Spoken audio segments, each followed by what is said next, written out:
Pete, how you doing, my friend? Good. Good to see you, Todd. Good to Yeah, see you good to see safe. you, man. So, Yeah, and go ahead. I didn't know you were going to Montenegro next either. That's an amazing place. So enjoy that part of your trip. I will. I will. We're making connections. You know, one of our big calling cards at CDM is we have people, sources on the ground, literally all over the world. So we got I to know you do. constantly refresh those relationships. They're important because we get information before others do, like you have as well on the ground in Ukraine, and that's why I love having you on. A lot of stuff going on. Tell me about this 12-point plan that Europe wants to put in. They're going to tell the Yeah, Russians how we're going to make peace. Is that it? yeah. Well, I'll pop it up in a minute unless you have it. But just to tie it back, so the Europeans have a 12-point plan they want Russia to accept now. But just going back to what we just heard from Jeffrey Sachs, who I Mm-hmm. agree with you, he's always great to listen to because he's got such a historical foundation. And just listening to him say, that he listed all the Western company leaders, and he's pretty harsh on President Trump. I think that's one of his Yeah. political baggage he carries with him, but that's Yeah, okay. you just gotta take it, just because he's got so Exactly. much other good stuff. He still gives him some credit, but he's pretty harsh on. He always has Yeah. been, and at times he deserves critique, as you and I have pointed out throughout this process. But what I started thinking about as he was talking about the lack of historical context, it seems to me, and I started thinking this at the last meeting where Zelensky went to the White House, and I thought, if I could get to the White House, or a guy like Sachs, or McRaven, any of those guys could go to the White House. I could talk. I could in 30 to 60 minutes with facts convince President Trump that we're on kind of like the wrong siding, oversiding with the wrong side. We have no knowledge of how this war started, and that needs to be foundational knowledge for everything you do, because it was so egregious. And not just what happened there, but what happened afterwards was so egregious. And I feel like, if there was a new forum, and maybe we need this, and our viewers can chime in, send us comments, their thoughts. If there was like a forum where you could debate, we could get someone from Russia would come in and just show the facts, because they have the intercepted communications between Victoria Nuland and Ambassador Pyatt. They know they have a timeline of events from 13, 14, 15, all the way to 22. But just see that and then compare it and listen to what the responses are. And, that's what, when we go back to that 12-point plan by the EU, they're clueless. And when you look at what they put up, you're just like, that makes no sense. And unfortunately, everything that's stated, and we have a few things from Root, Mark Root said last week, Ukraine is not losing. Yeah. The front line is just moving in the wrong direction. And so it's one of the all-time classic quotes, war quotes.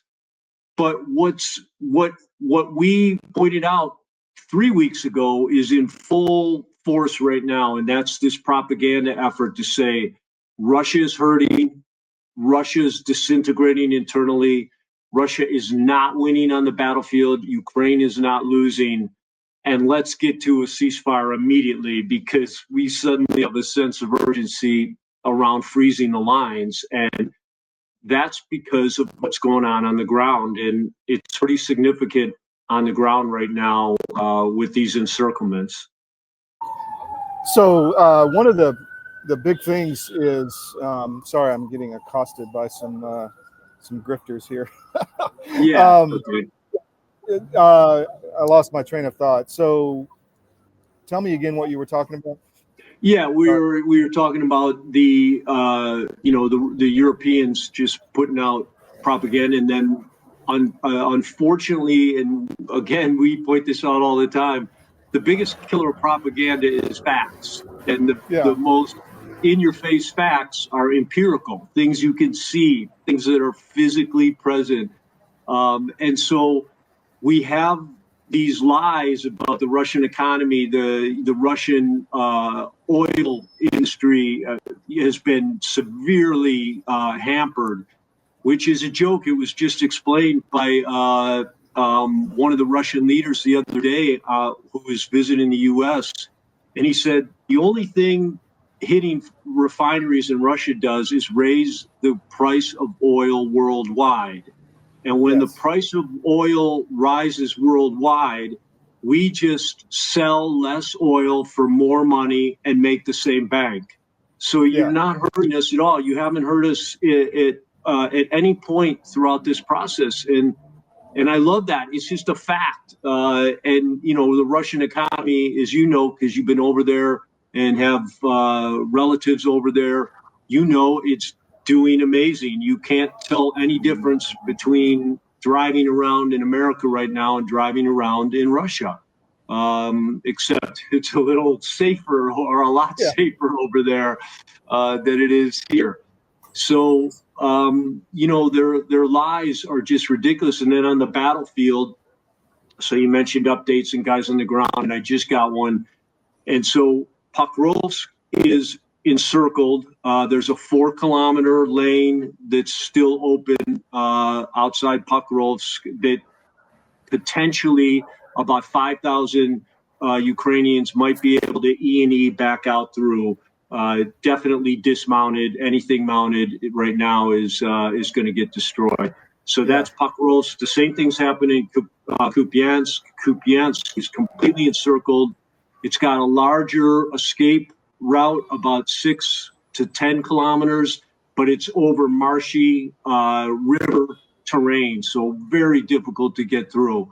And one reason that, so two reasons I bring this up. One is it's the empirical about, you know, Russia's not winning. It's definitely why you're seeing Zelensky and the EU all but begging for this ceasefire with frozen lines, which they've That was my never even. point. Thanks for reminding me. I was going to bring that up. They're like, we got to have it. We're ready for a ceasefire. Let's do it right away. Yeah, on the frozen lines. Yeah, on frozen lines, because they know if this goes on any longer, they're going to be, you know, in a real world of hurt. I think. So what's the big thing that's happening from this, though, Todd, is that the small unit frontline commanders have been recommending since at least July that they do a controlled repositioning, which is, you know, in the military, we never say retreat. We always have some synonym, and that's a good one, especially in this case. In my opinion, Ukraine blew it on strategy from the beginning. They should have fought a strategic defense, which means it's a flex defense that moves constantly, adapts to overwhelming firepower and overwhelming resources. But they didn't do that. So these small unit commanders in July, they probably before that, but in full force in July, were recommending and all but begging that they get this reposition done as quickly as possible. Zelensky told Syrskyi in Kupiansk and Pokrovsk, you must hold in place at all costs. And that conversation has gone back and forth many, many times since July. So they've raised it until finally you got the you know what a frustrated parent says to his kid, "Don't ask me again. You know what I said is final."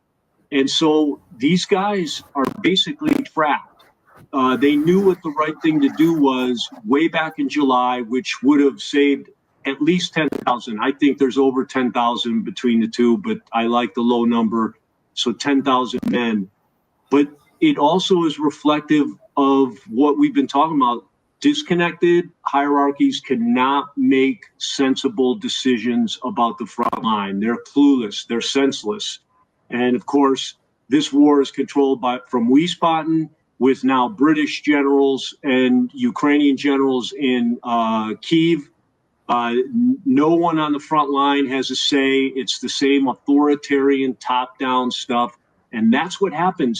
You can't make these flexible, on-the-fly decisions that need to be made to adapt on the battlefield when you're being commanded and controlled by a disconnected hierarchy. And so, once again, what's really killing Ukraine is this NATO, concept of disconnected chains of command, satellite communication, generals telling captains what to do on the battlefield, and that's the story in both those cities. Everyone's been saying this for a while, but they are both within days, at longest weeks, of collapsing. Kupiansk for sure. Pokrovsk, we'll see, might take a week or so, but it could happen today too, because they are encircled.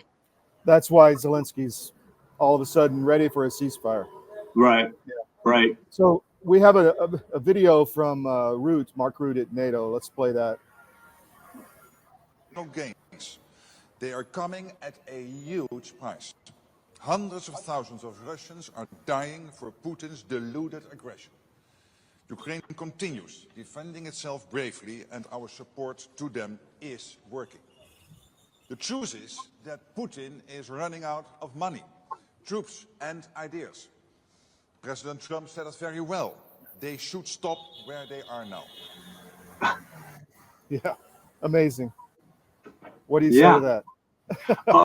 It's just they can't even make up good lies anymore. Putin is hurting. Well, I mean, what does that even mean? Has he got a headache?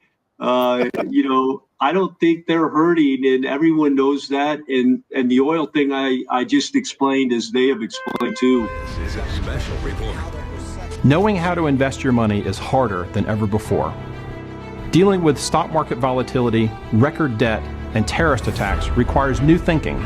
At U.S. Asset Management, we can help you see the world more clearly so that you can move beyond the chaos and invest with confidence. Call us, visit us online, or drop by our office. U.S. Asset Management, helping you make better decisions with your money. Your government doesn't care about you. That's why you need a medical emergency kit. It contains life-saving medications like ivermectin, Z-Pak, and antibiotics. Stock them before they block them. But this European desperation is scary. The Brits especially.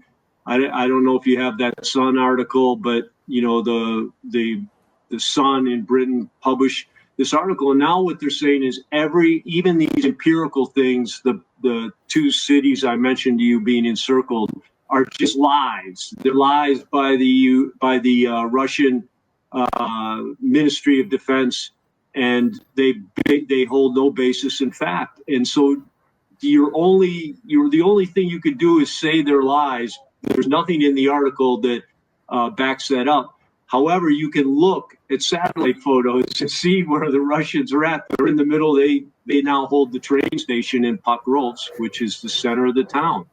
Here it is.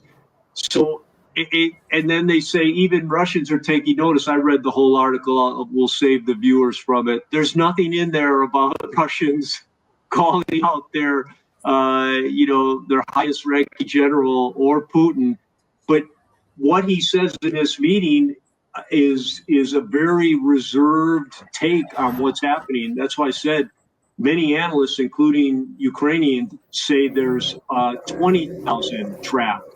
But the Russian chain of command says that it's only 10,000, 5,000 in one and 5,500 in the other.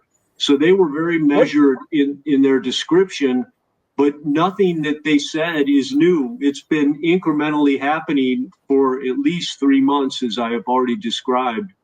So calling it a lie is like, saying it's a lie that the sun came out this morning. You can look outside and prove it's wrong. Yeah. What gets me, Pete, is the scale of all this. I mean, we're throwing around numbers like 10,000 men like it's nothing. Yeah. I mean, it's overwhelming. I mean, the scale of this is off the charts, and the death and destruction. You know, I'm glad we're not seeing a lot of the footage. It's got to be horrific. I mean, that many people getting killed on a daily basis. Yeah, that's why you almost have to look at it. I see it every day, and it is horrific. And that's, you know, we've explained this, you and I, before. We're American veterans, and on this issue, the America is the influence, the veteran is the catalyst.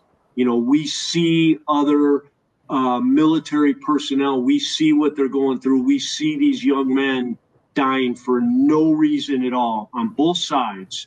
And because we've been there, we can feel for them, and we can understand the horrific nature of this thing, and that it's not, no one should be flippant about it. Every day that goes by, you know, another 1,500 young men die. So you're absolutely right to point it out. And, you know, historians, I hope, are never go easy on these EU leaders or these people who continue to make up lies, our influencers here in the U.S., make up lies to keep the war going. And, you know, to look at what's happening on the battlefield right now, to try to lie so that you can keep the Ukrainians fighting for your own interests, it's unconscionable. Yeah, it really is. On that note, there's still more mobilization going on, but this is a video of them fighting back, actually, that came out recently. Оставьте человека! Оставьте человека, вы что делаете? Это вообще бесстыдно! Человека оставьте! Оставьте человека, какое вы имеете право! Оставьте! Что вы делаете, ненормальные? Делайте человека! Делайте человека! Разве можно так? Конченый, сука!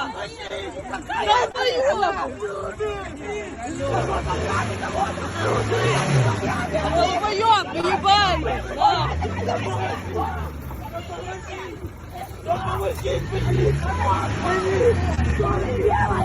Что вы делаете? За нас, ебучие! Женя, дитина в машині! Отпустите!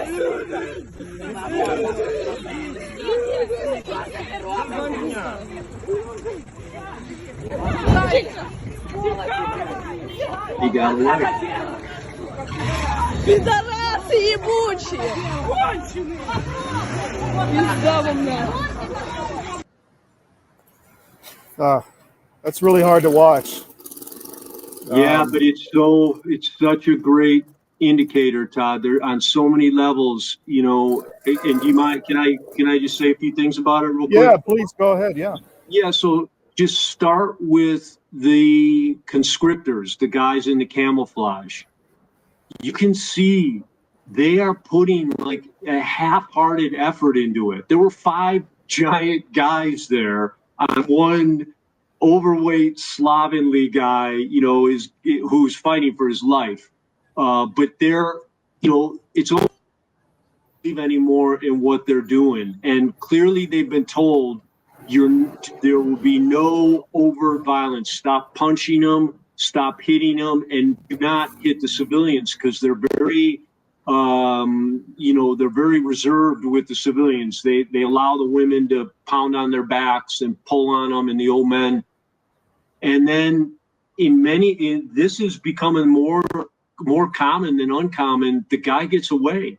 And you know, when passerbys rise up like that, it's not just, you know, a chance thing. Like, for passerbys to rise up, there's really got to be internal belief system, a common internal belief system at play. And you can see that there. Again, we show these because as war historians, as far as we know, no country has ever won war that had to forcefully conscript its people. Russia had 360 so far this year. We're in October, 360,000 volunteers for Russia. And you just saw one forced conscript, what it takes to get that guy. And what that tells us, to all of our viewers, what that tells us, guys, is that two things. The message from this government has been totally ineffective. The message to the people about why they're fighting, and the belief system of these people in the purpose of this war is completely evaporated. It's not there. When you have both those things, you cannot win a war. Again, President Trump, we could probably just with that video show him and explain that to him and tell him this is why we've just got to walk away and begin the normalization process with Russia. So you brought up a good point. This wasn't their relatives. It wasn't their wives. It was just people on the street who saw this guy getting press ganged, and they went crazy on the kidnappers. I mean, that's really, really interesting. And plus the guy, if they're having to pull off, a 50-year-old fat guy to put on the front line, those aren't high crack soldiers, No. So no. It's I still think this is a depopulation exercise, but go ahead. I'm sorry. Yeah, no, you could be. I believe my mind's open to just about anything because the desperation. I still believe one of the biggest catalysts is that the censorship industrial complex is centered in Kyiv. It's the censorship industrial complex for all globalists and all leftists worldwide. It's their hope to win elections. It's their hope to bend continue bending their false narrative about, the world and how humans interact and what humans are. I laugh because I laugh at those comments, but that's what I believe it is. That's what I believe the desperation is. It's the common ground between all these EU leaders and most of the people who support the war fervently in the U.S. And but I'm open to anything because their desperation is so senseless, and but it must be powerful. So whatever it is, it's driving some crazy behavior. Well, you're right. I think it's all of the above. I think it's a variety of things. It's money. Yeah. It's saving face. It's ancient hatred of Russia. It's just a lot of different things. But I do think the depopulation, because they want the resources. What better way to? And it's an attack on Christianity, why we're here in Beirut. And I'm meeting, and literally in 45 minutes, I'm meeting with the Council on Christians in Oriental Middle East, and because they want press on what's going on in country and around the Middle East. So I think this is, if you can kill all the Christians and then bring in third world migrants, it can be slaves, because Christians don't bow to the government. They bow to something higher. So it's fascinating once you start looking at it. What else, Pete? Anything else that you want to talk about? Yeah, no, I think that those are most of the key topics, but that's fascinating, and please keep that up. I'm glad you're doing it, and I know all the viewers are too. It's amazing endeavor, Todd. So thanks. All right, man. We'll talk to you next time. Thanks for coming on today. I really appreciate it. Yep, sounds good. Take care. All right. Head up, eyes open, man. Yeah, man.